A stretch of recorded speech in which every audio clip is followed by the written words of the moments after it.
बिस्मिल्लाहिर्रहमानिर्रहीम। अस्सलामु अलैकुम students, your instructor Mohammad Irfan Qayyum and welcome to my YouTube channel success teacher. उम्मीद करता हूँ आप सभी लोग खैर आफियत के साथ होंगे। बच्चे, आज के इस पर्टिकुलर वीडियो के अंदर हम लोग सिनम्स 2020 का जो केमिस्ट्री पोर्शन है उसके पार्ट 2 की डिस्कशन करेंगे, जिसके अंदर फर्दर 30 क्वेश्चन को जो है वो हम लोग डिस्कस करेंगे। फर्स्ट 30 क्वेश्चन को मैंने अलग वीडियो के अंदर जो है वो एक्सप्लेन किए हुए हैं। वो तमाम के तमाम क्वेश्चन, उनकी लिंक जो है वो मैं डिस्क्रिप्शन के अंदर आप लोगों को प्रोवाइड कर दूंगा। अगर आप लोग वो वीडियो नहीं देखी तो वो वीडियो भी लास्ट में तौर पे देखें। क्वेश्चन नंबर 71 हमारे पास के हाफ एटमॉस्फेरिक प्रेशर इज। बच्चे, अगर टोर के अंदर हम लोग वैल्यू देखते हैं प्रेशर की, तो हमारे पास 760 टोर जो है वो हमें देखने को मिल रहा होता है। और अगर हम लोग 760 का हाफ करते हैं तो हमारे पास 380 टोर होना चाहिए था, लेकिन यहाँ पे उसने 400 टोर गिवन है। हम लोग बाकी ऑप्शन को भी देखते हैं। बीटा के अंदर हमारे पास 50622 जो है वो हमारे पास गिवन है। पास्कल के अंदर जो वैल्यू होती है वो हमारे पास 10 1325 जो है वो हमें देखने को मिलती है। बच्चे, अगर आप लोग इसका हाफ करते हैं तो एग्जैक्ट आपको 2.5 जो है वो देखने को मिल रहा होगा। तो यही बेसिकली हमारे पास राइट ऑप्शन है। चार्ली के अंदर 101.3 पास्कल लिखा है, तो पास्कल के अंदर जो वैल्यू होती है उसका हाफ 101.3 भी नहीं होगा। अगर हम लोग पाउंड्स पर स्क्वायर इंच के अंदर इसकी वैल्यू देखते हैं तो हमारे पास 14.7 देखने को मिलती है पाउंड्स पर स्क्वायर इंच। तो इसका जो हाफ है वो हमारे पास 7.35 जो है वो हमें देखने को मिल रहा होगा, लेकिन वो भी यहाँ पे वैल्यू नहीं है। तो हमारे पास यहाँ पे जो राइट ऑप्शन है वो बीटा देखने को मिलेगा। बच्चे, क्वेश्चन नंबर 72 है the values of standard temperature pressure for 1 mole of any ideal gases. बच्चे, याद रखिएगा कि हमारी बुक के अंदर दो तरह की वैल्यूज हैं वो गिवन है। जब आपको बात की जाती है स्टैंडर्ड टेम्परेचर एंड प्रेशर की, तो बच्चे इसका मतलब होता है कि हमारे पास 0 degree Celsius and 1 atm pressure, या फिर आप लोग इसको 762 भी बोलते हैं, ये हमारे पास हम लोग स्टैंडर्ड टेम्परेचर प्रेशर की बात करते हैं। और हमारी बुक के अंदर ये कहाँ कहाँ पर इस्तेमाल होती हैं स्टैंडर्ड टेम्परेचर प्रेशर की कंडीशन हैं बच्चे। हमारी बुक के अंदर मोलर वॉल्यूम के लिए भी यही टर्म इस्तेमाल की जाती है, और इसके अलावा जब आप लोग गैस लॉज को ओबे करते हैं तो उसके अंदर भी यही वाली कंडीशन जो है वो आप लोग फॉलो कर रहे होते हैं। तो यहाँ पे हमारे पास 0 डिग्री सेल्सियस एंड 1 atm देखने को मिलना चाहिए, तो हमारे पास यहाँ पे अल्फा ऑप्शन देखने को मिलेगा, क्योंकि 0 डिग्री सेल्सियस जब हमारे पास 273.16 केल्विन के भी इक्वल होता है अगर आप लोग डिग्री सेल्सियस को केल्विन के अंदर कन्वर्ट कर रहे होते हैं। तो यहाँ पे हमारे पास जो राइट ऑप्शन है वो अल्फा आ जाएगा। क्वेश्चन नंबर 73 को देखते हैं। कहता है the expression P is equal to nRT। तो ये बच्चे हमारे पास इक्वेशन होती है जनरल गैस इक्वेशन। ये एस एच एस थ्योरेटिकल क्वेश्चन है, कोई कंसेप्ट नहीं है इसके अंदर। क्वेश्चन नंबर 74 कहता है कि pressure remaining the constant at which temperature volume of the gas will become twice to the volume at 0 degree Celsius. बच्चे, 0 डिग्री सेल्सियस हम लोग सपोज कर लेते हैं हमारे पास T1 है, उसकी वैल्यू कितनी गिवन है 0 डिग्री सेल्सियस। कहते हैं इसके ऊपर जो वॉल्यूम होगा वो हमारे पास सिंगल होगा, मतलब हम लोग इसको सपोज कर लेते हैं कि हमारे पास ये एक्स वॉल्यूम है, और जो V2 होगा वो 2x हमें देखने को मिलेगा टेम्परेचर T2 के ऊपर। तो T2 हमने फाइंड आउट करना है, तो हमारे पास जो रिलेशन है वो V1/T1 is equal to V2/T2। तो हमारे पास जो फाइनल रिलेशन यहाँ पे बन जाएगा T2 is equal to V2 आ जाएगा हमारे पास, और यहाँ पे हमारे पास T1 आ जाएगा डिवाइडेड बाय V1 जो है बच्चे हमें देखने को मिलेगा। अब यहाँ पे V2 की वैल्यू हमारे पास 2x है, T1 की वैल्यू हमारे पास 0 डिग्री सेल्सियस होगा, इसको केल्विन के अंदर कन्वर्ट कर दें तो हमारे पास 273 केल्विन देखने को मिलेगा, डिवाइडेड बाय V1 की वैल्यू x है, तो x कैंसिल आउट हो जाएगा, तो 273 इंटू 2 आप लोगों के पास 546 केल्विन जो है वो देखने को मिलेगा। अगर आप लोग इसको डिग्री सेल्सियस के अंदर कन्वर्ट करते हैं तो ये आपके पास 273 डिग्री सेल्सियस है वो देखने को मिलेगा। तो बच्चे, यहाँ पे हमारे पास जो राइट ऑप्शन है वो डेल्टा आ जाएगा। अगर आप लोग चार्ली ऑप्शन को ठीक समझ रहे हैं तो बच्चे ये गलत है। दो रीजन है इसकी। नंबर 1 रीजन कि केल्विन के साथ कभी भी डिग्री का साइन जो है वो नहीं आता, इसने यहाँ पे ऐड किया हुआ, तो ये भी रीजन हो सकती है। दूसरी रीजन कि जब उसने डिग्री सेल्सियस के अंदर आपको एक वॉल्यूम दिया हुआ है तो आप लोग दूसरे वॉल्यूम को भी डिग्री सेल्सियस के अंदर फाइंड आउट करें तो वो चीज़ है वो बेहतर रहती है। एनी हाउ, यहाँ पे हमारे पास जो राइट ऑप्शन है वो हमें डेल्टा देखने को मिलेगा। बच्चे, नेक्स्ट क्वेश्चन है, कहता है कि एक ग्राफ है आपके पास between volume and temperature gives a straight line which cuts the temperature axis at. Basically ये एब्सोल्यूट जीरो की एसएचएस लाइन की गई है। बच्चे, अगर हम लोग ड्रॉ करते हैं हमारे पास यहाँ पे हम लोग रख लेते हैं वॉल्यूम और यहाँ पे हम लोग टेम्परेचर, तो हमारे पास इस तरह से हमें लाइन देखने को मिलती है जो कि कट करती है एक्स एक्सिस को -273.16 डिग्री सेल्सियस के ऊपर, और इसी टेम्परेचर को जो है वो हम लोग नाम दे रहे होते हैं किस चीज़ का, एब्सोल्यूट जीरो का। तो हमारे पास यहाँ पे जो राइट ऑप्शन है वो डेल्टा आ जाएगा।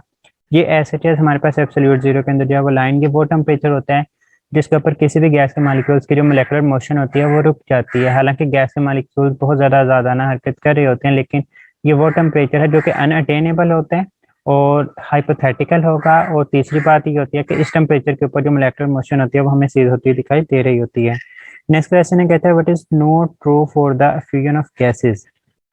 तो movement of particles through small opening, ये बात बिल्कुल ठीक है फ्यूजन के हिसाब से। फिर कहते हैं movement of particles from high pressure to lower pressure, higher concentration to lower concentration, या फिर गैसेस की बात करें तो higher pressure to lower pressure, ये बात बिल्कुल ठीक है। फिर कहते हैं movement of particle due to skipping tendency one by one. Fusion होता क्या है कि गैस के मॉलिक्यूल्स का हायर कंसंट्रेशन या फिर हायर प्रेशर से लोअर कंसंट्रेशन या फिर लोअर प्रेशर की तरफ मूव करके जाना थ्रू अ स्मॉल होल, और वो भी वन बाय वन। तो बच्चे स्मॉल ओपनिंग भी यहाँ पे आ चुकी है, high pressure to low pressure भी आ चुका है, और escaping velocity one by one, ये भी बात ठीक है। एक ही ऑप्शन बची है कि movement of particle due to collision among themselves. तो बच्चे कोलिजन की वजह से मोशन का हम लोग जो है वो फ्यूजन का नाम नहीं दे रहे होते। फ्यूजन की डेफिनेशन क्या होती है कि गैस के मॉलिक्यूल्स का हायर कंसंट्रेशन से लोअर कंसंट्रेशन की तरफ चले जाना थ्रू अ स्मॉल ओपनिंग या फिर थ्रू अ स्मॉल होल, वो भी वन बाय वन करके जाएंगे तो हमारे पास है फ्यूजन कहला रही होती है। क्वेश्चन नंबर 77 कहता है कि upon which factor vapour pressure is independent. Temperature के साथ वेपर प्रेशर का डायरेक्टली रिलेशन होता है। जितना ज्यादा आप लोग टेम्परेचर को बढ़ाएंगे उतने ज्यादा मॉलिक्यूल तेजी के साथ हरकत करेंगे, तेजी के साथ इवेपोरेट होंगे, जब इवेपोरेट होंगे तो दोबारा से आके प्रेशर एक्सर्ट करते हैं तो हमारे पास वेपर प्रेशर ज्यादा होगा। इंटरमोलेकुलर फोर्सेस के साथ वेपर प्रेशर का इन्वर्सली रिलेशन होता है।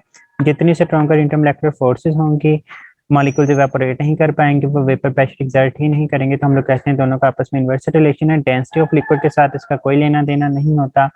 हमारे पास यहाँ पे 40 ही राइट ऑप्शन होगा। सरफेस एरिया के साथ भी वेपर प्रेशर का डायरेक्टली रिलेशन है। जितनी ज्यादा सरफेस एरिया होगी उतना ज्यादा इवेपोरेशन होगा, जितनी ज्यादा इवेपोरेशन होगी हमारे पास उतना ही ज्यादा हमें वेपर प्रेशर जो है वो देखने को मिल रहा होता है। क्वेश्चन नंबर 78 गिवन है, कहते हैं कि solid water is expanded dash times when it is compared with the same volume of liquid water. बच्चे दूसरे अल्फाज में ये पूछा गया कि हमारे पास जो आइस होती है वो कितने परसेंट मोर वॉल्यूम ऑक्यूपाई करती है एज कम्पेयर टू लिक्विड, तो उसका जो राइट ऑप्शन है वो हमारे पास 9 है। एक्सपैंड मतलब फैल जाना, जो सॉलिड वाटर होता है मतलब जो आइस होती है वो कितना एक्सपैंड हो जाती है जब हम लोग इसको लिक्विड वाटर के मुकाबले कंपेरिजन करते हैं, तो ये 9% मोर स्पेसेस ऑक्यूपाई करती हैं, तो हमारे पास जो राइट ऑप्शन है वो अल्फा देखने को मिलेगा।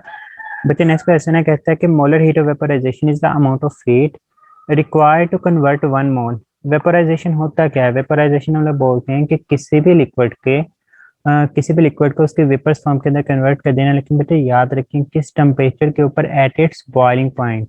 तो ये बात बहुत इंपॉर्टेंट है, इसकी प्रॉपर डेफिनेशन देखेंगे आप लोग बुक के ऊपर लिखी हुई है कि molar heat of vaporisation is defined as the amount of heat required to convert one mole of a liquid into its vapour state at its boiling point. तो आप लोग अल्फा और बीटा में कंफ्यूज हो सकते हैं, लेकिन बच्चे याद रखिएगा बॉइलिंग पॉइंट कंडीशन टर्म होती है हमारे पास वेपोराइजेशन के केस में, तो हमारे पास यहाँ पे जो राइट ऑप्शन है वो अल्फा आ जाएगा। Question number 80, a transition temperature of the crystalline solid substance exist. बच्चे ट्रांजिशन टेम्परेचर होता क्या है? वो टेम्परेचर जिसके ऊपर एक ही एलिमेंट की दो डिफरेंट फॉर्म्स हैं वो डायनामिक इक्विलिब्रियम के अंदर एग्जिस्ट कर रही होती हैं। ट्रांजिशन टेम्परेचर की जो डेफिनेशन होती है, लाइक हम लोग सल्फर की बात करते हैं तो सल्फर रोम्बिक फॉर्म में भी एग्जिस्ट करता है और हमारे पास मोनोक्लिनिक फॉर्म में भी एग्जिस्ट कर रहा होता है। तो ये दोनों के दोनों डायनामिक इक्विलिब्रियम में आ जाते हैं, मतलब इस टेम्परेचर के ऊपर वो रोम्बिक फॉर्म में भी पाया जा सकता है, वो मोनोक्लिनिक फॉर्म के अंदर भी हमें देखने को मिल सकता है। तो यहाँ पे हमारे पास इसकी प्रॉपर डेफिनेशन ही पूछी गई थी, तो यहाँ पे भी जो राइट ऑप्शन थी वो हमें 40 देखने को मिलेगी। क्वेश्चन नंबर 81 कहता है कि some substance lack the definite heat of fusion, the substances are. बच्चे हमारे पास दो तरह के ही सॉलिड्स होते हैं, एक अमॉर्फस होते हैं, दूसरे हमारे पास जो है वो क्रिस्टलाइन सॉलिड्स होते हैं। जो क्रिस्टलाइन सॉलिड्स होते हैं उनके sharp melting and boiling points होते हैं, जो फिर अमॉर्फस सॉलिड्स होते हैं उनके sharp melting and boiling points नहीं देखने को मिलते। तो यहाँ पे हमारे पास जो राइट ऑप्शन है वो 40 आ जाएगा। अल्फा और बीटा क्रिस्टलाइन सॉलिड की ही प्रॉपर्टीज के अंदर आती हैं, तो इनके भी sharp melting and boiling points हमें देखने को मिल रहे होते हैं। यानी how according to this question statement जो right option will be 40। Question number 82 देखें, कहता है कि thermal conductivity of metal is due to. बच्चे मेटल्स दो ही चीज़ों से जो है वो हमारे पास कंडक्शन हो सकती है, या वहाँ पे फ्री आयंस होने चाहिए या फिर फ्री इलेक्ट्रॉन्स होने चाहिए। जब मेटल्स की बात करते हैं तो मेटल्स के जो वैलेंस शेल में इलेक्ट्रॉन्स होते हैं वो फ्री पड़े हुए होते हैं, मतलब वो आज़ादा ना हरकत कर सकती हैं। So the reason for the thermal conduction of metal is their loosely held metal atoms, और इनके साथ जो इलेक्ट्रॉन्स होते हैं तो हमारे पास इसी वजह से जो है वो लूजली हेल्ड मेटल एटम्स के अंदर जो फ्रीली मूविंग इलेक्ट्रॉन्स होंगे। बट यहाँ पे जो राइट ऑप्शन है वो हमारे पास बीटा बनेगा, कि हमारे पास इसके अंदर जो फ्रीली मूविंग इलेक्ट्रॉन्स होते हैं। 40 नहीं बनेगा कि जो हमारे पास मेटल्स होते हैं उनके वैलेंस शेल में फ्रीली मूविंग इलेक्ट्रॉन मौजूद होते हैं, जिसकी वजह से हम इनके केस में थर्मल कंडक्टिविटी जो है वो देखने को मिल रही होती है। नेक्स्ट क्वेश्चन है, कहता है कि ice floats on the surface of water due to. ये आप 9th क्लास से पढ़ते आ रहे हैं कि बर्फ पानी के ऊपर क्यों तैरती है, उसकी डेंसिटी कम होती है। तो हमारे पास चूंकि आइस जो है वो 9% मोर स्पेस ऑक्यूपाई करती है और डेंसिटी का मैस ओवर वॉल्यूम के साथ रिलेशन होता है। जितना ज्यादा वॉल्यूम हमारे पास ज्यादा होगा उसकी डेंसिटी उतनी ही कम होती है। अब चूंकि इसकी डेंसिटी कम होती है ड्यू टू एम्प्टी स्पेसेस, इस वजह से हम लोग बोलते हैं कि ये फ्लोट कर रही होती है। तो हमारे पास यहाँ पे जो राइट ऑप्शन है वो डेल्टा देखने को मिलेगा। क्वेश्चन नंबर 84 है, कहता है कि when number of moles of reactants and products are equal in reversible reaction which parameter would not effect at equilibrium. बच्चे इक्विलिब्रियम के ऊपर पहली बात तो ये कि कैटलिस्ट कभी भी इफेक्ट आउट नहीं करता, ये भी आपके पास राइट ऑप्शन है। और दूसरी ऑप्शन यहाँ पे आपको प्रेशर भी देखने को मिल सकती है, क्योंकि जब प्रेशर की बात करते हैं तो हम लोग 3 केसेस पढ़ते हैं। नंबर 1, अगर हमारे पास रिएक्टिंग स्पीशीज हैं वो सॉलिड्स और लिक्विड्स हैं तब भी प्रेशर का कोई इफेक्ट नहीं होगा। नंबर 2, हमारे पास अगर गैसियस रिएक्शन है और उसके अंदर number of moles of reactant and product equal हैं तब भी प्रेशर का कोई इफेक्ट नहीं होगा। प्रेशर का इफेक्ट सिर्फ उस केस में होता है जब गैसियस रिएक्शन हो और number of moles of reactants and products are not equal to each other. तो यहाँ पे हमारे पास 2 ऑप्शन थी, बीटा भी और डेल्टा भी। तो इसके I think so grace marks आप लोगों को अवार्ड किए जा रहे होंगे वहाँ पे। एनी हाउ नेक्स्ट क्वेश्चन की तरफ चलते हैं। कहता है कि by which of the following factors equilibrium state is attend earlier. बच्चे इक्विलिब्रियम स्टेट को जल्दी लाने के लिए हम लोग कैटलिस्ट का इस्तेमाल करते हैं, और कैटलिस्ट जो है वो फॉरवर्ड और रिवर्स रिएक्शन दोनों की जो एक्टिवेशन एनर्जी है उनको कम करने के अंदर हेल्प आउट करता है। मतलब उसे हमें अचीव करने के अंदर जो है वो ज़्यादा आसानी के साथ जो है वो हेल्प आउट कर रहा होता है। क्वेश्चन नंबर 86 है, कहता है many elements have the fractional atomic message, this is because. ये एक्सरसाइज का एमसीक्यू था बच्चे। जो एटॉमिक मैसेज होते हैं वो एवरेज मैस होते हैं of isotope proportional to their abundance. Basically fractional atomic mass या फिर इसको हम लोग बोलते हैं एवरेज एटॉमिक मैस। इसका फार्मूला ये आप लोग अगर पढ़ा हुआ हो चैप्टर नंबर 1 के अंदर हमारे पास इसका फार्मूला गिवन है। हम लोग किस तरह से फाइंड आउट करते हैं कि हमारे पास relative abundance of one isotope, relative abundance of first isotope multiplied by mass of first isotope plus relative abundance of second isotope multiplied by mass of second isotope. तो हम लोग ये रिलेशन इस्तेमाल करके इसको डिवाइड करते हैं 100 के साथ, तो आप लोगों के पास है वो एवरेज एटॉमिक मास या फिर फ्रैक्शनल एटॉमिक मास निकल रही होती है। तो हमारे पास यहाँ पे जो राइट ऑप्शन है वो हमें डेल्टा देखने को मिलता है। Mass of atom is itself fractional नहीं होता। Atomic masses are the average masses of the isobar. The isobar किसको बोलते हैं? जिसके अंदर एटॉमिक मैसेज सेम होते हैं लेकिन एटॉमिक नंबर जो है वो हमें डिफरेंट देखने को मिलती है। नेक्स्ट कहता है कि atomic masses are the average masses of the isotopes. तो ये एवरेज मैसेज ऑफ आइसोटोप्स होते हैं लेकिन प्रोपोर्शनल टू देयर अबंडेंस, उनके अबंडेंस का रोल भी वहां पे हमें देखने को मिल रहा होता है अकॉर्डिंग टू दिस रिलेशन। तो हमारे पास यहाँ पे जो राइट ऑप्शन है वो डेल्टा आ जाएगा। नेक्स्ट क्वेश्चन है बच्चे के mass of one molecule of O2 is. बच्चे हमारे पास 1 मोल के अंदर मास कितना होता है? वो हमारे पास 32 ग्राम। 1 मोल O2 का मास कितना होता है? 32 ग्राम। और 1 मोल के अंदर जो पार्टिकल्स होते हैं वो कितने होते हैं? वो हमारे पास 6.02 इंटू 10⁻23 मॉलिक्यूल्स हैं वो हमें देखने को मिल रही होती हैं। हम लोग यहाँ पे कह सकते हैं कि 6.02 इंटू 10⁻23 मॉलिक्यूल्स का जो मास है वो कितना है? 32 ग्राम। अगर आपने एक मॉलिक्यूल का फाइंड आउट करना हो तो 32 डिवाइडेड बाय आप लोग कर देंगे 6.02 इंटू 10⁻23। तो आप लोगों के पास अकॉर्डिंग टू दिस सोल्यूशन जो राइट ऑप्शन बन रहा है वो हमारे पास बीटा आ जाएगा। क्वेश्चन नंबर 88 है, कहता था number of moles of CO2 which contain 8 gram of oxygen. तो बच्चे यहाँ पे आप लोग स्टेशियोमेट्री को लेकर आएंगे, कंपैरिजन को लेकर आएंगे, क्रॉस मल्टीप्लिकेशन का रूल होता है। लाइक देखें यहाँ पे हमारे पास एक तरफ CO2 है और दूसरी तरफ हमारे पास मौजूद है ऑक्सीजन। अगर हमारे पास 1 मोल CO2 मौजूद हो तो उसके अंदर ऑक्सीजन का मास कितना होता है? एक ऑक्सीजन का 16, 2 ऑक्सीजन है तो हमारे पास 32 ग्राम जो है वो 1 मोल ऑक्सीजन के अंदर मौजूद होती है। अब कहता है आपके पास 8 ग्राम ऑक्सीजन है तो मोल्स बतानी है, सिंपली क्रॉस मल्टीप्लिकेशन कर दें तो 32x will be equal to 8 और x will be equal to 8/32, या फिर आपके पास आ जाएगा 1/4, या फिर 1/4 का आप लोग लिख देते हैं हमारे पास 0.25 देखने को मिल रहा होता है। तो यहाँ पे हमारे पास जो राइट ऑप्शन है वो डेल्टा आ जाएगा। क्वेश्चन नंबर 89 कहता है कि identify the same empirical formula for both compounds. बच्चे अल्फा को देखें वाटर, तो वाटर के केस में जो रेशियो है वो 2:1 और H2O2 के केस में 1:1, तो ये तो राइट ऑप्शन नहीं है। बीटा को देखें C6H12, तो रेशियो जो है वो कार्बन और हाइड्रोजन की 1:2 और C6H6 में रेशियो जो है वो 1:1, तो ये भी राइट ऑप्शन नहीं है। 40 के अंदर देखें H2S2O3 सिंपलेस्ट रेशियो 2:2:3 आ जाएगी, जबकि दूसरी तरफ देखते हैं तो 2:1:4 देखने को मिल रही है, तो ये भी राइट ऑप्शन हमारे पास जो है वो नहीं देखने को मिलेगी। डेल्टा के अंदर देखें C6H12O6 हमारे पास ग्लूकोज गिवन है तो सिंपलेस्ट रेशियो जो है वो हमारे पास 1:2:1, और हमारे पास CH3COOH या फिर एसिटिक एसिड है इसको C2H4O2 लिख सकते हैं। इस केस में भी आप लोगों के पास जो सिंपलेस्ट रेशियो है वो 1:2:1 ही देखने को मिल रही है, तो यहाँ पे हमारे पास जो राइट ऑप्शन है वो डेल्टा देखने को मिलेगा। क्वेश्चन नंबर 90 कहता है 1 mole of any substance contain. तो बच्चे 1 मोल मौजूद हो किसी भी सब्सटेंस का, वो मॉलिक्यूल हो, वो आयन हो, वो एलिमेंट हो, वो मॉलिक्यूल हो, वो कंपाउंड हो, उसके अंदर जो नंबर ऑफ पार्टिकल्स होते हैं वो एवोगाड्रो नंबर के बराबर होते हैं, जिसकी वैल्यू 6.02 इंटू 10⁻23 के बराबर होती है। तो हमारे पास जो राइट ऑप्शन है वो अल्फा आ जाएगी। नेक्स्ट क्वेश्चन है, कहता है what are the Avogadro number of particles in 0.25 moles of CO2। बच्चे अगर 1 मोल हो तो उसके अंदर हमारे पास कितने मौजूद होते हैं, हमारे पास पार्टिकल 6.02 इंटू 10⁻23। अब उसने कहा अगर 0.25 मोल हो तो 0.25 मोल को 1 से इधर भी मल्टीप्लाई कर दें और इधर भी मल्टीप्लाई कर दें, तो 0.25 इंटू 6.02 इंटू 10⁻23 आपको देखने को मिलेगा। तो अगर आप 6.02 को 0.25 के साथ मल्टीप्लाई करते हैं या फिर 1/4 भी 0.25 को लिख सकते हैं, तो 1/4 इंटू 6.02 इंटू 10⁻23 आ जाएगा हमारे पास। तो 4 को जब आप इसे सिंप्लीफाई करते हैं तो ये 1.50 इंटू 10⁻23 जो है वो आपको देखने को मिलेगा। तो राइट ऑप्शन जो है वो हमें बीटा देखने को मिलेगा। नेक्स्ट क्वेश्चन है, कहते हैं charge on 1 kg of electron is. तो बच्चे जो charge on 1 kg of electron है वो हमारे पास 1.602 इंटू 10⁻−19 कूलम देखने को मिलता है। तो यहाँ पे हमारे पास जो राइट ऑप्शन है वो हमें बीटा देखने को मिलेगा। ऐसा थ्योरेटिकल वैल्यू है, इसके अंदर कॉन्सेप्ट कोई नहीं है। नेक्स्ट क्वेश्चन है, कहता है कि बेटा the following fundamental particles have the same mass पर kg। तो बच्चे याद रखें तीनों का मास डिफरेंट होता है, लेकिन अप्रोक्सीमेटली जो हमारे पास इक्वल होते हैं ना वो इलेक्ट्रॉन और प्रोटॉन के मास, सॉरी जो हमारे पास प्रोटॉन और न्यूट्रॉन होते हैं ना इनके मासेज एक दूसरे के बराबर होते हैं। अगर हम लोग इलेक्ट्रॉन के मास की बात करते हैं, प्रोटॉन और न्यूट्रॉन, जो प्रोटॉन का मास है वो हैवियर होता है, एच लिख रहा हूँ हैवियर, कितने time 1836 time as compared to electron. और जो न्यूट्रॉन होता है वो भी हैवियर होता है, लेकिन वो कितना होता है, वो 1840 टाइम्स इंक्रीज होता है, हैवियर होता है एज कम्पेयर टू इलेक्ट्रॉन। तो neutron greater than proton greater than electron, ये आपके पास स्टैंड आ जाता है, लेकिन दोनों का अप्रोक्सीमेटली हम लोग इक्वल भी लिख सकते हैं। अगर आपके पास इस तरह का क्वेश्चन आ जाता है तो यहाँ पे जो राइट ऑप्शन है वो डेल्टा आ जाएगा। नेक्स्ट क्वेश्चन है, कहते हैं the lightest positive raise obtained is from.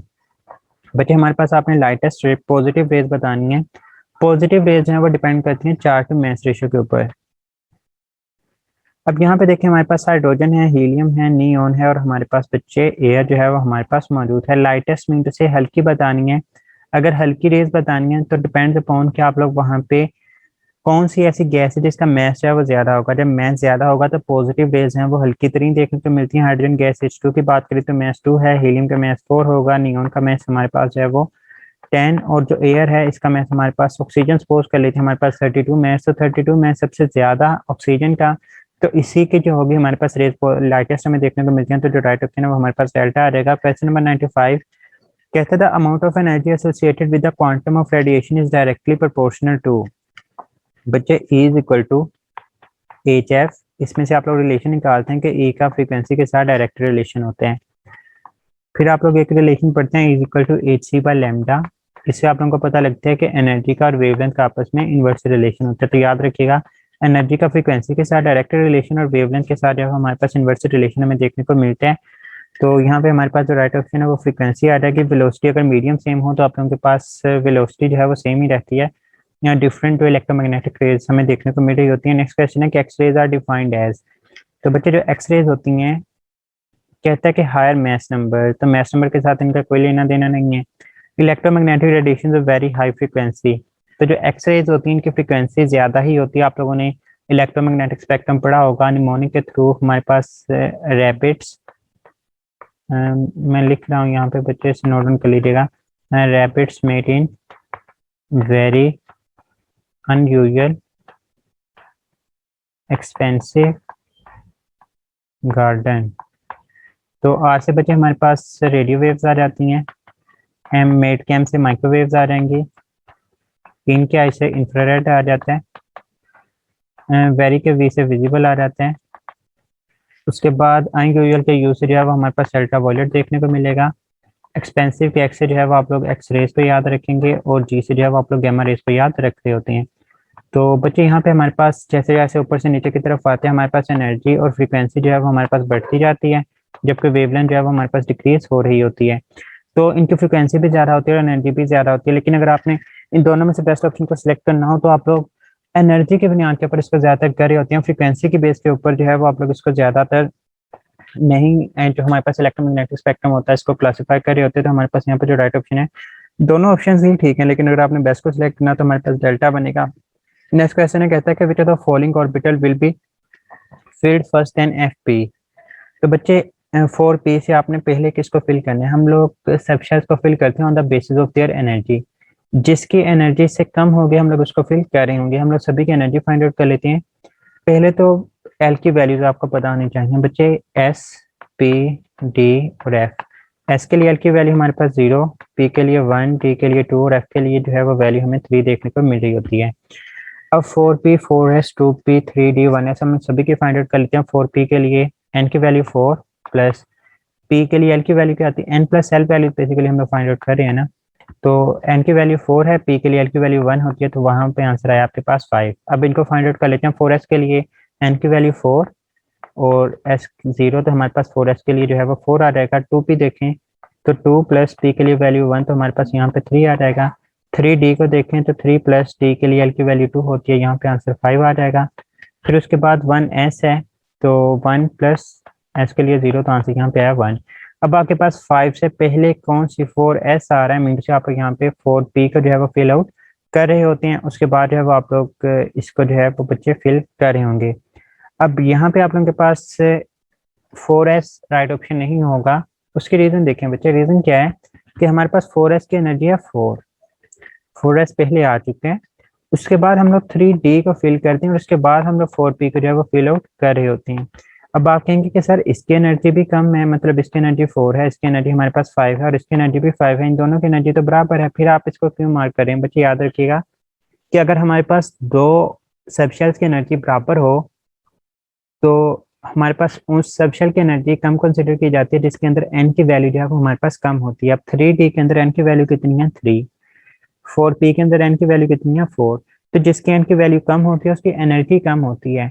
अब 4p से पहले वही आएगा जिसकी एनर्जी कम होगी, तो जो 4s है इसकी 3d से भी एनर्जी कम है, तो 4p से जो पहले आएगा वो 3d आएगा और 3d से पहले जब हमारे पास 4s देखने को मिलेगा तो यहाँ पे हमारे पास जो राइट ऑप्शन है वो हमारे पास 4 ही आ जाएगा। नेक्स्ट क्वेश्चन है, कहता है कि maximum dash electrons can be placed in one orbital. बच्चे याद रखिएगा एक ऑर्बिटल के अंदर मैक्सिमम 2 इलेक्ट्रॉन्स हमें देखने को मिल सकते हैं। एक शेल के अंदर फाइंड करने हो तो रिलेशन होता है हमारे पास 2n²। एक सबशेल के अंदर फाइंड करना हो तो रिलेशन होता है 2 × 12+1। एक ऑर्बिटल के अंदर बताना हो तो बच्चे याद रखिएगा मैक्सिमम इलेक्ट्रॉन जो है वो हमारे पास 2 होते हैं।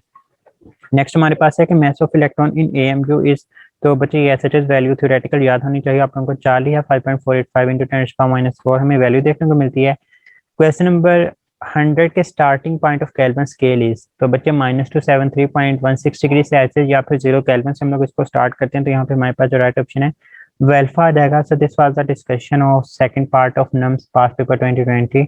उम्मीद करता हूँ आप लोगों को ये वीडियो पसंद आई होगी। अगर वीडियो पसंद आई है तो अपने दोस्तों के साथ लाजमी तौर पे शेयर कीजिएगा। मुझे भी दुआ में याद रखिएगा। फी अमानिल्लाह।